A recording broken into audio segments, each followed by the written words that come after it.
India శ్రీలంకలు సంయుక్తంగా ఆతిథ్యం ఇస్తున్న ఐసీసీ పురుషుల టీ20 వరల్డ్ కప్ 2026 ఫిబ్రవరి 7 నుంచి మార్చి 8 వరకు జరగనుంది.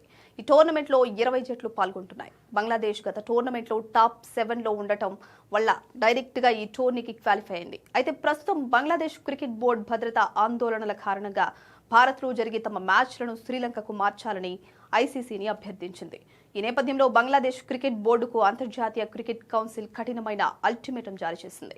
భారత్లో జరిగే ప్రపంచ కప్ మ్యాచ్లలో పాల్గొనాలా లేక టోర్నీ నుంచి తప్పుకోవాలా అనే విషయంపై జనవరి 21 చివరి తేదీగా నిర్ణయిస్తూ ఐసీసీ స్పష్టతిచ్చింది. ఈ గడువులోపు బంగ్లాదేశ్ భారత్లో ఆడడానికి అంగీకరించకపోతే వారిని టోర్నమెంట్ నుంచి తొలగిస్తారు. అలా జరిగితే ఐసీసీ ప్రస్తుత టీ20 ర్యాంకింగ్స్ ఆధారంగా రీప్లేస్మెంట్ జట్టును ఎంపిక చేస్తుంది. ఒకవేళ బంగ్లాదేశ్ను వరల్డ్ కప్ నుండి తప్పిస్తే ఆ స్థానంలోకి స్కాట్లాండ్ రావడానికి అత్యధిక అవకాశం ఉంది. స్కాట్లాండ్ ప్రస్తుత టీ20 ర్యాంకింగ్స్ లో బంగ్లాదేశ్ తర్వాత ఉన్న బెస్ట్ టీమ్గా ఉంది. బంగ్లాదేశ్ గ్రూప్ సిలో ఉంది. వారి మ్యాచ్లు కోల్కతా, ముంబైలో జరగాలి. కాబట్టి బంగ్లాదేశ్ బయటకు వెళ్తే స్కాట్లాండ్ ఈ గ్రూప్లోకి వచ్చి అదే షెడ్యూల్ ప్రకారం ఆడాల్సి ఉంటుంది.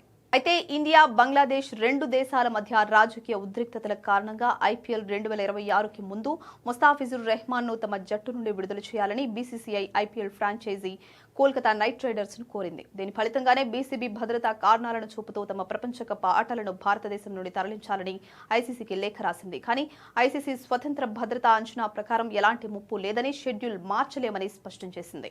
అయితే బంగ్లాదేశ్ కు సంబంధించిన ఈ విషయంపై జనవరి 21న తుది నిర్ణయం తీసుకోనున్నారు. ప్రస్తుతం స్కాట్లాండ్ రీప్లేస్మెంట్ గా దాదాపు ఖరారైనట్లుగా కనిపిస్తోంది. ఇదిలా ఉండగా బంగ్లాదేశ్ సమస్య పరిష్కారం కాకపోతే పాకిస్తాన్ కూడా తన భాగస్వామ్యాన్ని పునఃసమీక్షించవచ్చని తెలుస్తుంది. భద్రతా అంశాలపై బంగ్లాదేశ్ ప్రభుత్వం పాకిస్తాన్ ను సంప్రదించగా పాకిస్తాన్ పూర్తి మద్దతు ప్రకటించింది. అంతేకాకుండా శ్రీలంక అందుబాటులో లేకపోతే బంగ్లాదేశ్ ప్రపంచ కప్ మ్యాచ్లను తమ దేశంలో నిర్వహించేందుకు సిద్ధమని పాకిస్తాన్ క్రికెట్ బోర్డు ఐసీసీకి తెలియజేసినట్లు సమాచారం.